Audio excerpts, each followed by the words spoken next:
Guru dan Pendidikan. Pada petang ini alhamdulillah suka saya wawarkan tetamu yang dah pun berada bersama di studio untuk membicara berkenaan tajuk PBS, Pentaksiran Berasaskan Sekolah, dan kita bersama untuk itu bersama dengan Profesor Rusnani Hashim. Assalamualaikum Prof. Waalaikumsalam warahmatullahi wabarakatuh. Khabar?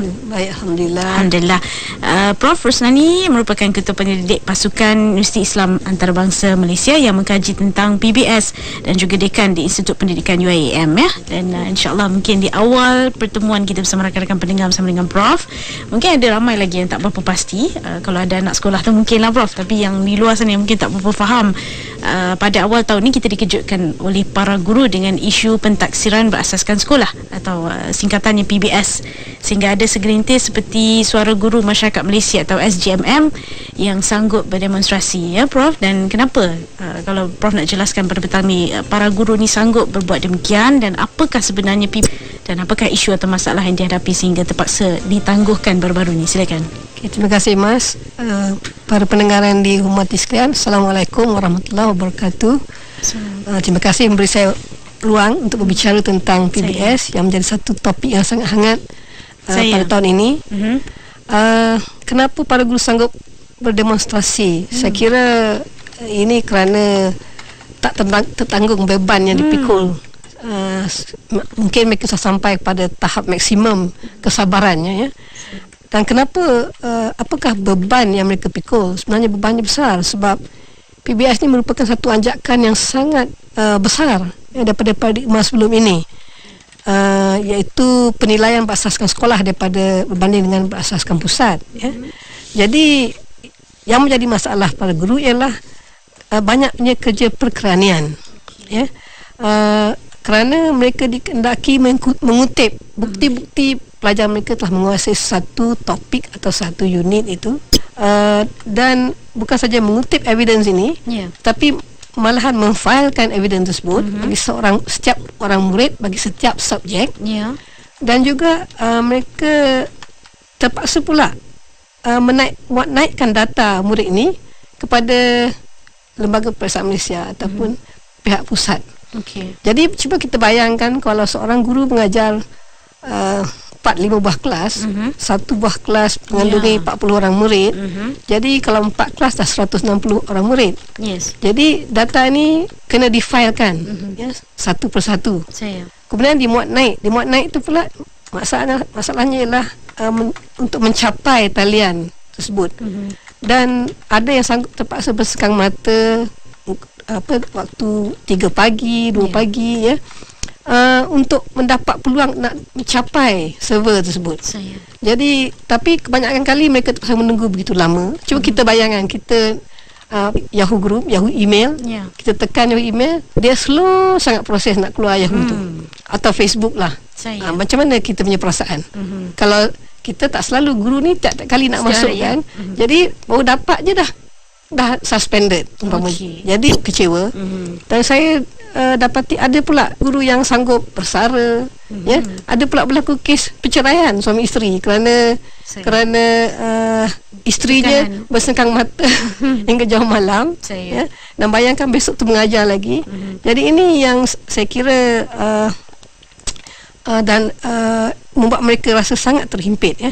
Dan mereka pula bila kita kata kutip evidence ini bagi penguasaan satu tu, mereka terpaksa membagi, ini salah tafsiran mereka jugalah. Mereka terpaksa membagi banyak ujian formatif menggunakan pensel dan kertas ya. Jadi sebab itu ini menambahkan lagi bebanan mereka. Dan kadang-kadang pula mereka mendapat arahan atau panduan yang berbeza di antara bahagian pendidikan kurikulum yang menyediakan kurikulum standard, dan juga lembaga peperiksaan yang menyediakan dokumen standard prestasi. Jadi mereka keliru arah mana yang harus mereka ikuti ya. Dan yang sukar juga, ibu bapa sukar faham tujuan dan pelaksanaan dan menyalahkan guru. Jadi inilah berapa kenapa guru bila sudah tertekan mereka sanggup ya Mas berdemonstrasi, sebab mereka dah menggunakan saluran yang rasmi seolah menjanjikan untuk diperbaiki sistem pengurusan PBS ini, komputer sistem tersebut. Tapi sehingga sudah 3 tahun tidak dapat banyak perubahan. Jadi mereka sangat tertekan dan saya ingat itulah buat mereka sanggup berdemonstrasi. Sebenarnya konsep pentaksiran berasaskan sekolah ini, PBS ini, satu konsep yang baik, ya, dan harus diteruskan, ya. Kerana kalau kita lihat asal mulanya ialah untuk kita mengendorkan sistem pendidikan kita daripada peperiksaan, berorientasikan peperiksaan. Kenapa masalah dengan orientasi peperiksaan yang berat? Kerana kalau kita sangat memberi penekanan kepada peperiksaan, jadi guru akan tertumpu kepada kaedah mengajar yang berorientasikan latih to be, ya, latih to be. Memang kalau kita diajar mengikut latih to be, kita akan dapat menjawab dan menguasai topik tersebut, ya, khususnya matematik atau sains, ya. Tapi kita sedang berada pada kurun ke-21. Jadi kurun ke-21 ini tidak sama dengan, kaedahnya tidak sama dengan sistem yang lepas. Sebab kurun 21 ini mempunyai kemahiran yang lain. Sebab kita sudah ada internet, jadi bermakna kalau pelajar perlukan maklumat, dia boleh cari sendiri, asalkan dia ada mempunyai capaian kepada internet. Jadi dalam kurun ini yang kita tekankan bukan lagi produk atau maklumat tersebut. Sebab maklumat tersebut boleh dicari sendiri. Kalau dulu maklumat tersebut cuma datang daripada guru dan buku teks. Sekarang pelajar boleh buka sendiri, capai sendiri. Jadi era 21 ini dia menekankan kepada proses, bukan kandungan. Jadi apakah proses atau kemahiran yang diperlukan? Mereka mungkin memerlukan proses mencari dan menyusun, menguruskan maklumat tersebut. Dia boleh cari, tapi dia nak susun, atur maklumat tersebut untuk menyelesaikan masalah. Mereka perlu kemahiran memikir, merangka, ya, dan menganalisis data. Ya. Mereka boleh perlukan mengaplikasikan kepada situasi baru, data yang dapati aplikasi kepada perkara yang baru, ya. Dan mereka perlu boleh berkomunikasi. Sebab sekarang ni pekerjaan banyak dari segi orang kata teamwork. Ekonomi memerlukan teamwork, ya.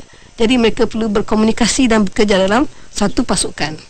Jadi kalau inilah kemahiran-kemahiran kita panggil hari ini soft skill lah, kemahiran insania yang perlu ada, especially critical thinking, ya, dan creative thinking, ya. Kalau ini yang perlu ada, ini tak dapat diperoleh melalui sistem peperiksaan, sistem pendidikan yang berasaskan, berorientasikan peperiksaan semata-mata. Sebab tak ada ruang bagi pelajar menjadi kreatif. Sebab itu PBS ni satu yang perlu untuk menyediakan mereka untuk zaman mereka. Ya. Jadi ini sebabnya saya kira konsep PBS ini, iaitu peperiksaan kalau dulu berasaskan pusat. Maknanya kita ada MAS, ya, kita ada SPM, PMR, UPSR, dan semua peperiksaan ni disediakan oleh lembaga peperiksaan dan diberi standard pada semua. Ya. Jadi dan juga peperiksaan ni ditambat pula kepada unsur lain, umpamanya prestasi sekolah, prestasi guru besar. Semuanya dikaitkan dengan pencapaian peperiksaan. Bukan itu saja, kemasukan ke sekolah bersama penuh, kemasukan ke universiti, ya, kemasukan ke aliran tertentu. Semuanya bergantung kepada peperiksaan ini, peperiksaan pusat. Jadi sebab itulah persaingan sangat kuat untuk mendapat skor yang baik, untuk dapat tempat dalam sekolah-sekolah atau institusi ini. Tapi bayangkan, masih ada di universiti pensyarah yang komplain, yang menurut pelajar ni dapat 7A, 8A, tapi tak boleh berfikir, tak boleh berdikari. Jadi itu menunjukkan sistem yang berasaskan mata-mata, ya, tidak begitu merangsang daya kreativiti dan daya fikir, ya, daya fikir penaklukan para pelajar. Ya. Jadi ini kenapa PBS ini, iaitu sekarang kita bagi ruang penilaian berlaku di sekolah, dan juga penilaian di pusat. Persoalannya berapa peratus dan berapa peratus? Berapa peratus di pusat, berapa peratus di sekolah. Yang itu kementerian saya ingat belum spell out lagi. Dan tidak spell out lagi ya. Jadi kalau dulu 100% pusat. Jadi mungkin sekarang mungkin 60% pusat, 40% sekolah. Dan ini ada kebaikannya. Kalau sistem peperiksaan itu bergantung pada pusat semata-mata, kalau pelajar itu sakit pada waktu peperiksaan, jadi markahnya mungkin kosong.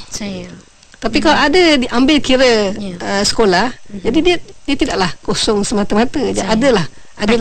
Adalah dia punya markah skor dari sekolah ya. Jadi sebab itu dia kata peperiksaan berasaskan sekolah. Dan apakah yang isu lagi kena PBS ni ialah ia berasrat untuk membuat satu penilaian bersepadu dan holistik.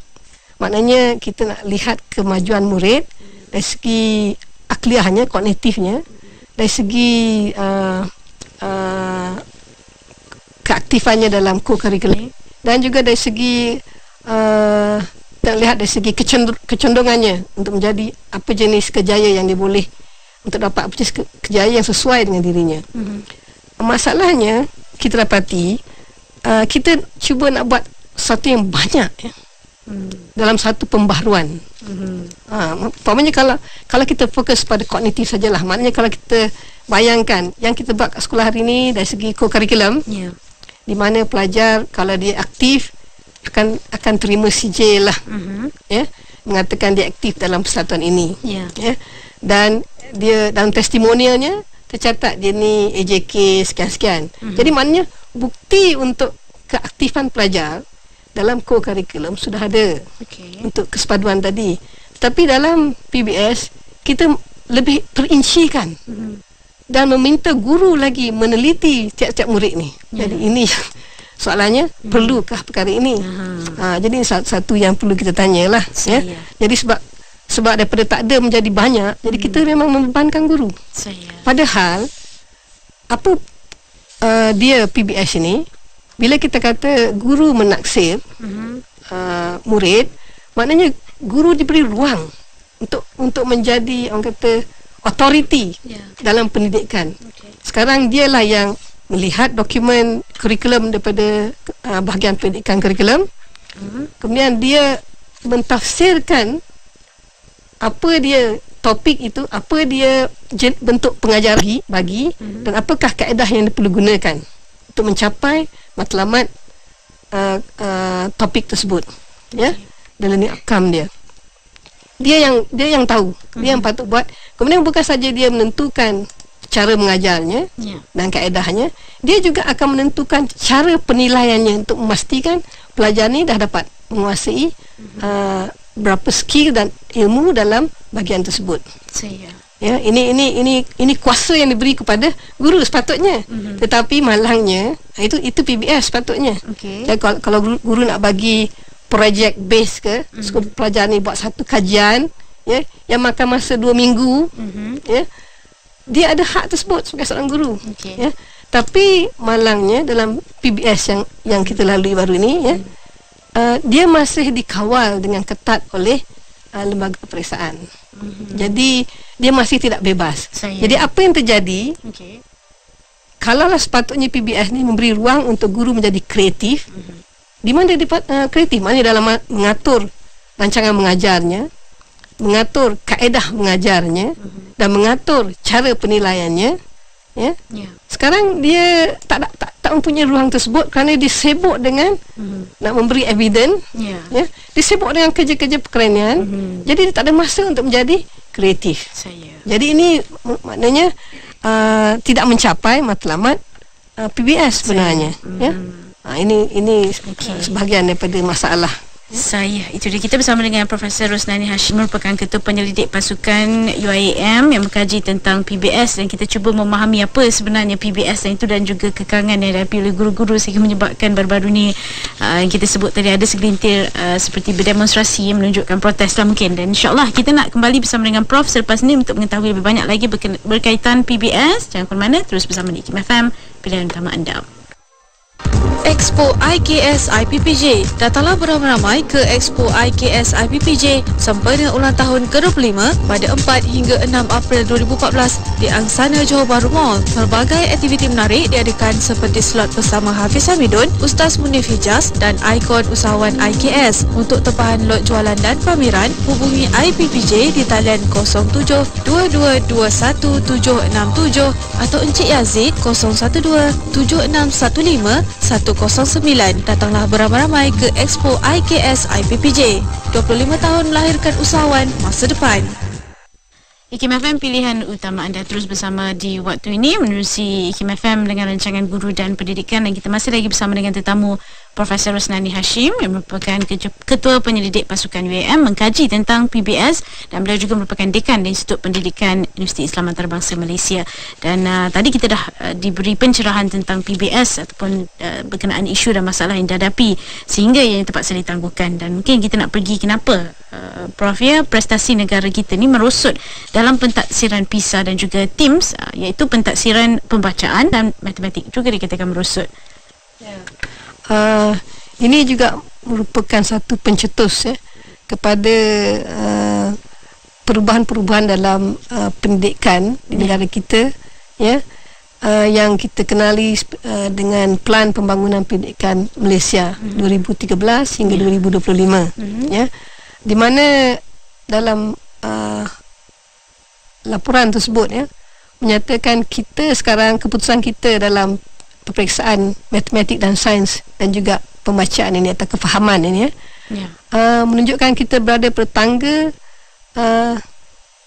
bottom third, orang kata, ataupun bawah ke sepertiga ke bawah.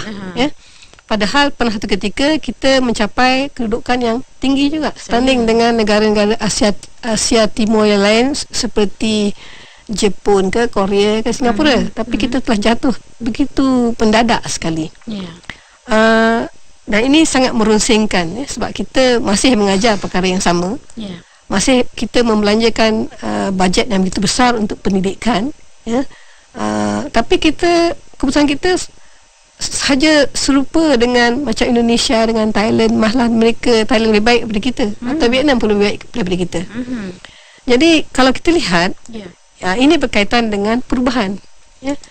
Ini di sinilah PBS itu timbul, sebab cara kita menilai, mentaksir pelajar kita dalam subjek-subjek ini masih pada takuk yang lama. Padahal seperti saya kata tadi, kemahiran kurun ke-21 telah berubah. Bukan kita nak menekankan dari segi kandungan lagi. Kalau kita lihat rata-rata negara-negara maju di dunia, seperti England ataupun Australia, ataupun Singapura, memang trendnya ialah mereka mengamalkan PBS ini. Itu trend yang terkini. Sebab saya kata tadi, itulah kehendak kurun ke-21. Bukan nak lihat pencapaian peperiksaan sahaja, tapi sama ada manusia yang kita lahirkan ini mempunyai kemahiran-kemahiran, khususnya kemahiran menakul, kemahiran berkomunikasi, kemahiran bekerja dalam pasukan, dan sebagainya yang saya sebut tadi. Jadi kebanyakan negara ini sudah berubah sistem pentaksiran peperiksaan mereka kepada PBS dan PBP tadi, berasaskan pusat. Jadi maknanya ada ratio dia, nisbah dia 60-40 dan sebagainya. Dan bila kita melakukan anjakan ini anjakan besar sebenarnya, sebab penekannya sudah berbeza. Dia tidak, saya kata tadi, dia tidak menekankan kandungan, dia menekankan proses. Tapi kalau kita lihat negara-negara yang maju ini, kandungan mereka sudah berkurangan. Umpamanya di Sweden, yang paling top lah untuk sains dan matematik di Sweden ni, kandungan mereka, katakan dia punya syllabus cuma 10 halaman saja. Bayangkan 10 halaman saja. Kandungan sangat sedikit.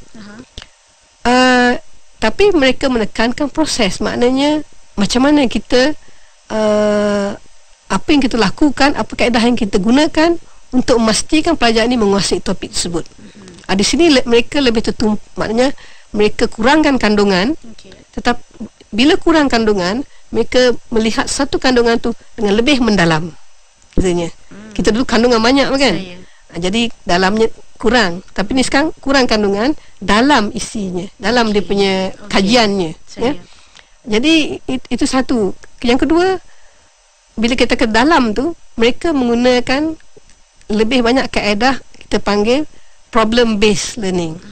Ataupun pembelajaran berasaskan masalah, menyelesaikan masalah. Saya. Ya. Ataupun inquiry based learning. Maknanya mereka terpaksa mengkaji. Jadi kita kata tadi kurun ke-1 ni terpaksa pelajar diajar mencari maklumat, Ya. mengurus maklumat, ya, kemudian menggunakan maklumat tersebut untuk menyelesaikan masalah, penyelidikan. Jadi ini yang mereka sedang gunakan. Dan dari segi pentaksiran, mereka tak guna lagi soalan-soalan objektif, multiple choice, Ya. close-ended question, tak ada lagi. Semuanya menggunakan open-ended questions. Jadi maknanya kalau dulu kita kata soalan dulu, Ahmad beli sebatang pen harganya sekian-sekian, dia beli sebatang pensel harga sekian, berapakah jumlah Ya. wang yang dia belanjakan. Saya. Jadi jawapannya satu. Satu jawapan saja. Tapi sekarang mungkin dia beli dengan harga RM6, dia beli dengan harga 50 sen. Ya. Ahmad memberi wang sekian banyak. Jadi penjual memulangkan wang dalam bentuk shilling. Berapa shilling? 50 sen, 20 sen, 30 sen. Jadi maknanya sekarang sudah lain. Ya. Ataupun soalannya, okey, saya ada angka 625. Bundarkan kepada puluhan yang terdekat. Jadi jawapannya satu. Tapi kalau saya kata, okey, sekarang beri saya nombor yang bila dibundarkan dia adalah katakan 600. Jadi ada banyak nombor. Jadi faham tak? Dari situ sudah lihat dia punya perbezaan. Perbezaan dari segi jenis pentaksiran, penilaian. Nah, ini berlaku dalam PISA dan TIMSS. Saya. Soalannya tak straightforward seperti dahulu. Soalannya lebih menekankan kepada boleh tak pelajar ni menakul. Ya. Ya, menggunakan segala pengetahuan yang dia ada menakul.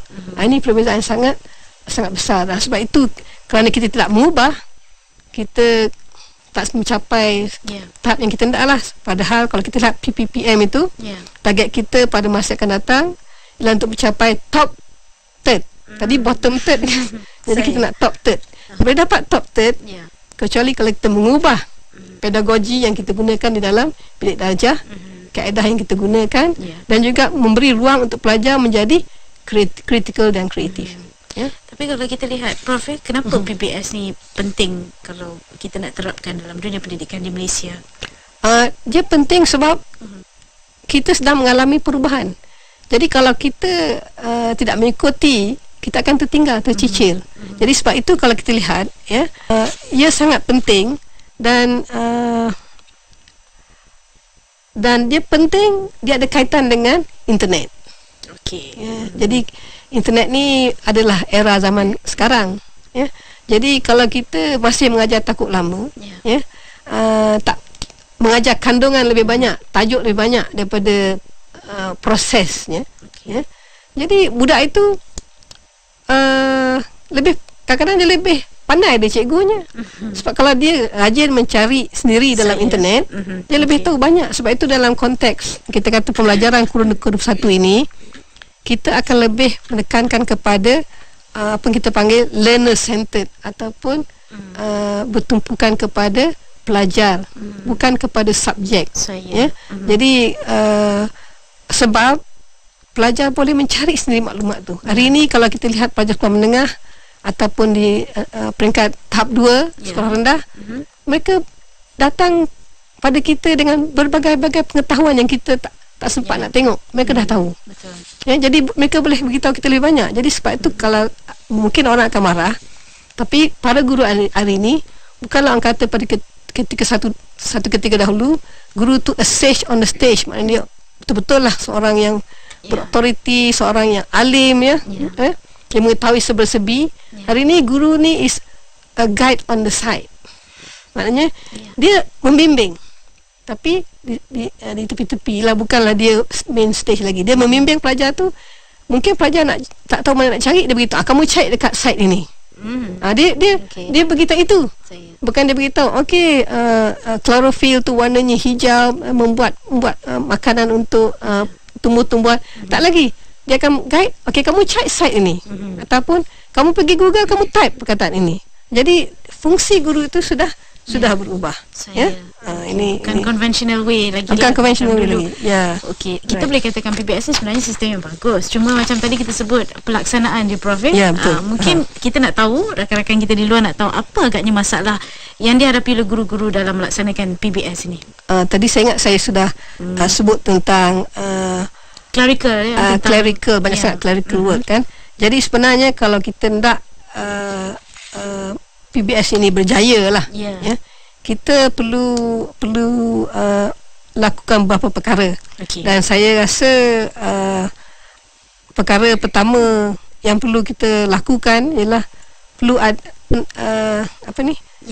perlu ada lah. Sekarang ni kita mengamalkan sistem MLM lah, multi level marketing. Bila kita adakan satu perubahan, kita lantik seorang jurulatih daripada satu daerah umpamanya, datang ke training, kemudian dia bolak-balik dan dia melatih guru-guru di dalam daerah tersebut ataupun di sekolahnya sendiri. Jadi kadang-kadang kalau kita lihat daripada atas ke bawah tak sampai. Jadi perlu pada saya kita adakan buku panduan kecil tentang falsafah PBS yang menjelaskan perbezaannya dengan mungkin kurikulum terdahulu dan juga pentaksiran terdahulu, dan memberi contoh-contoh pentaksiran yang dikendaki oleh dokumen standard pentaksiran. Memberi contoh-contoh penilaian yang melibatkan kemahiran berfikir aras tinggi, atau dipanggil KBAT hari ini. KBAT, kemahiran berfikir aras tinggi. Dan mencatatkan prosedur penilaian daripada PPD sampailah ke LPM, Lembaga Peperiksaan Malaysia. Dan kalau boleh kita wujudkan laman web seperti pengalaman di Queensland, salah satu negeri dalam Australia yang sangat maju dalam PBS ini. Mereka adakan website. Kalau kita pergi pada website itu sangat lengkap untuk panduan guru. Saya tengok pun saya kata sangat menakjubkan sebab dia boleh buat untuk semua subjek, semua level. Kemudian dia boleh kategorikan pencapaian pelajar yang berprestasi tinggi, pelajar yang sederhana, pelajar yang lemah. Dia boleh bagi contoh soalan untuk tiap-tiap kategori pelajar tersebut dalam aras yang sama. Jadi maknanya kalau guru mempunyai ini, dia senang nak faham lagi. Jadi itu perlu. Kemudian saya kira guru kita perlu diupayakan dan diberi autonomi. Tapi di sinilah bukan senang bagi kita nak mempercayai guru ini. Sebab especially oleh guru-guru ibu bapa yang daripada kelas elit lah. Mereka merasakan guru kita tak berkaliber. Jadi kalau kita nakkan PBS ni berjalan dengan lancar, kita kena pilih calon-calon guru yang mempunyai keupayaan tinggi. Bukan sekarang ini profession perguruan itu mungkin profession yang terakhir sekali dalam senarai mereka. Kita nakkan mereka memilih untuk jadi guru. Sebab umpamanya di Sweden guru belajar dan mengajar setelah mendapat ijazah sarjana. Cuba bayangkan, maknanya dia punya daya pemikiran sudah berbeza, kematangan dia pun sudah berbeza. Dan guru juga dibayar gaji yang paling tinggi di Sweden, di Singapura, di Jepun, di kebanyakan negara yang maju ini. Malahan di Jepun, kalau seingat saya teman saya berkata gaji guru dibandingkan gaji jurutera lebih tinggi pada permulaan daripada jurutera tadi. Jurutera itu akan mengambil masa hampir 5 tahun sebelum gajinya sama dengan gaji seorang guru. Jadi cuba kita bayangkan. Jadi kita akan dapat maknanya the best candidate to become teachers. So if you get, kalau kita dapat guru yang mempunyai daya kreativiti, daya critical thinking yang tinggi, sudah pasti dia boleh membina banyak kaedah-kaedah pengajaran yang lebih kreatif dan boleh kesangkan pelajarnya. Mungkin juga guru ini kalau kita nak bagi autonomi dan kita tak percaya, kita kena wujudkan apa kita panggil collaborative effort. Maknanya usaha-usaha kolaboratif. Maknanya sekarang ni guru tak bekerja sendirian. Kita minta mereka duduk bersama, menterjemah kurikulum itu kepada apa yang patut mereka ajar dalam kelas mereka. Secara kumpulan. Mesti ada collaboration. Dan di Jepun ini dipanggil lesson study. Lesson study ni di Jepun telah pun diambil alih dan dibawa ke Amerika Syarikat. Ya, di mana guru duduk sama-sama lihat kurikulum dan merancang, okey, untuk tajuk ini apakah bahan perkara yang nak kita gunakan untuk mengajar. Lepas tu merancang pula bagaimana kita nak mengajar, apa kaedah kita nak gunakan. Dan mereka mengajarnya, guru lain duduk dalam kelas memerhatikan. Mereka balik-balik bincang apa kelemahan dalam kelas tadi, macam mana kita menambah baik, dan buat sekali lagi. Jadi there's a lot of collaboration in lesson study ni lah. Ya. Dan kita juga perlu mungkin kelas kita besar. Ini yang saya nak kongsikan rakan kita di Facebook. Haruniza kata, as a teacher saya melihat bukan sekadar clerical work, ratio guru pelajar Sweden 1 guru 20 murid, silibus juga perlu sebab diperbetulkan dan diperbaiki. Macam mana tu? Jadi betul lah katanya, maknanya jadi kita punya curriculum content kita kena kurangkan, saya kata tadi. Kemudian size kelas kita kalau boleh kita kurangkan lah. Bermakna saya dapati kalau kita lihat dalam PPPM dimaklumkan bahawa ratio atau nisbah guru pada pelajar sangat kecil, maknanya 1 guru pada 13 orang murid. Jadi kita akan heran kenapa ratio ini menunjukkan sekolah kita 1 bilik darjah ada 13 orang murid, walhal hakikatnya ada 40 atau 30 lebih murid, kan? Rupanya saya dimaklumkan, saya tak tahulah kesahihan ini dia orang tak boleh saya beritahu nama lah.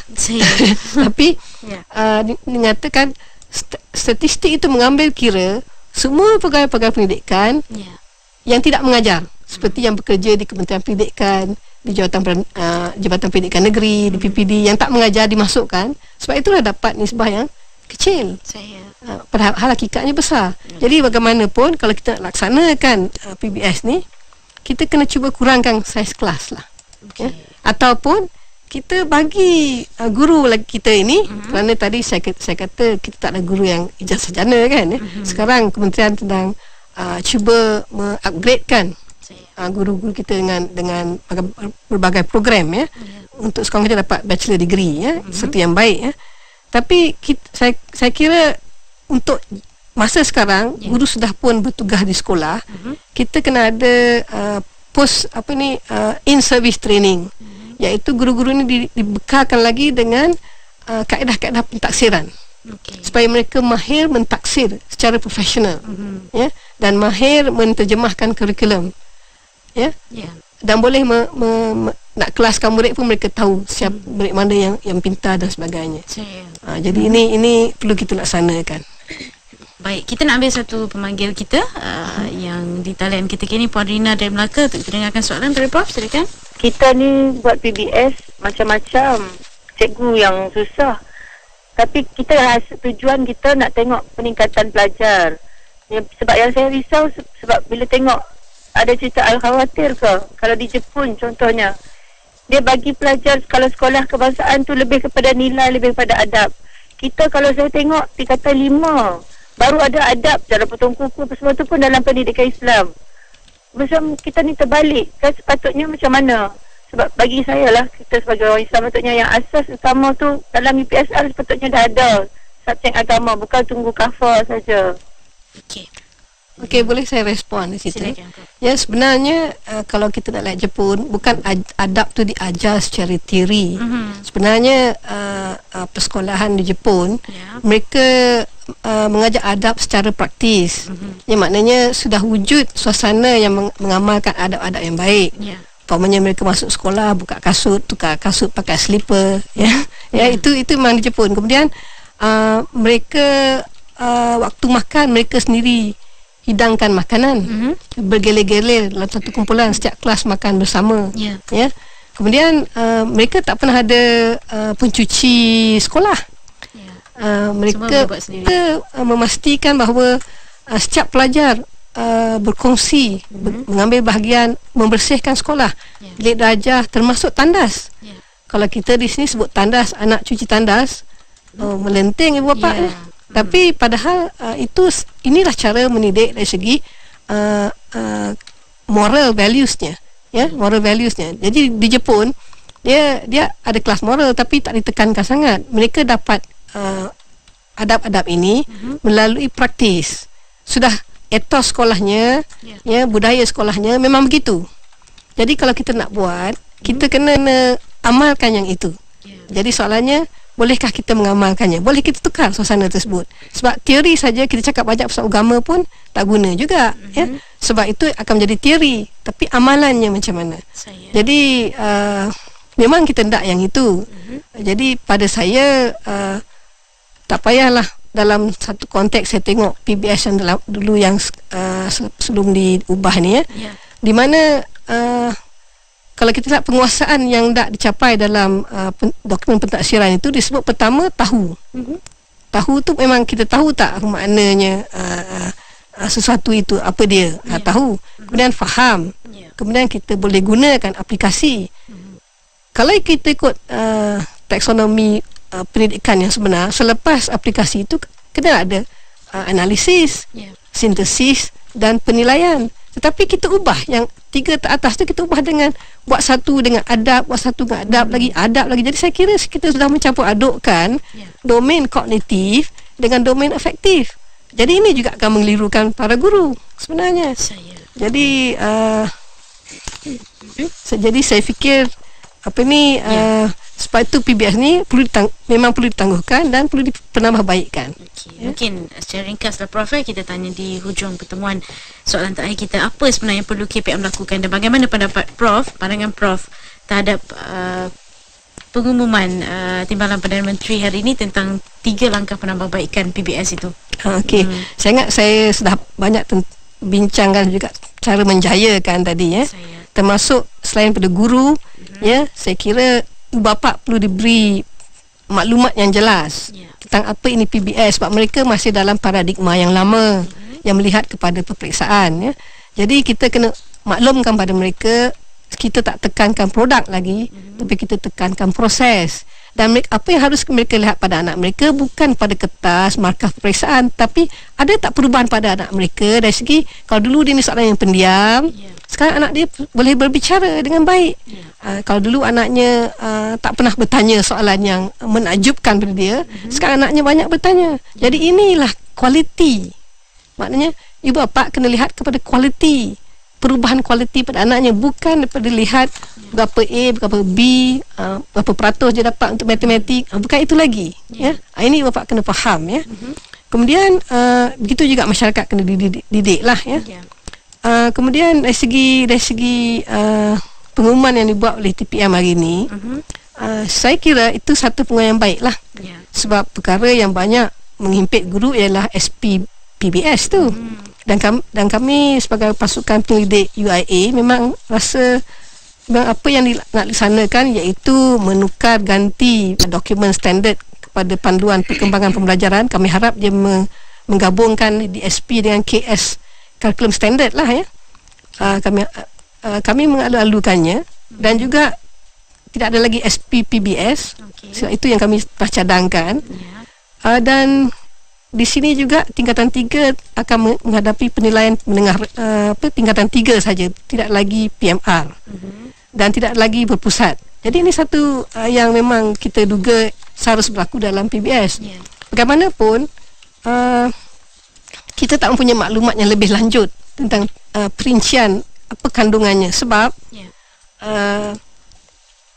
mau tak mau kita perlu juga ada satu kita panggil standardized test untuk melihat kemajuan pelajar, bukan untuk tujuan perbandingan antara sekolah ke, tapi untuk pelajar melihat dan guru sekolah melihat sama ada anak muridnya ni telah mencapai satu standard. Dan standard ni adalah minimum. Standard ni adalah standard yang minimum sudah dicapai. Kalau dia dapat lebih baik, seperti kalau lihat amalan di Amerika Syarikat umpamanya, mereka ada walaupun sekolah tu di Florida atau tempat lain, kerana California punya achievement test yang sudah masyhur. Jadi mereka semua menggunakan mungkin satu kali dalam setahun satu dipanggil Standard California Achievement Test. Jadi dalam test ini mereka dapat lihat prestasi anak muridnya berbanding dengan sebelumnya. Dan juga mutu sekolahnya. Jadi kita jangan, kalau kita nak kurangkan saya kira kementerian jangan tambatkan keputusan peperiksaan dengan prestasi guru besar. Sebab inilah yang menjadikan persaingan, menambahkan persaingan. Jadi dalam usaha kita nak memahami PBS, maafkan saya, betul, pentaksiran berasaskan sekolah, insyaAllah sebenarnya banyak lagi kita nak kongsikan. Mungkin di masa akan datang, insyaAllah. Kita dah sampai ke penghujung untuk sesi kali ini bersama dengan Prof. Roslani Hashim. Saya nak ucap terima kasih kepada Prof. Semoga memberi manfaat perkongsian kita pada petang ini, dan kita doakan yang terbaik selepas ini ya. Kita lihat bagaimana perubahan yang ada, insyaAllah. Sampai bertemu lagi, insyaAllah. Assalamualaikum. Waalaikumsalam.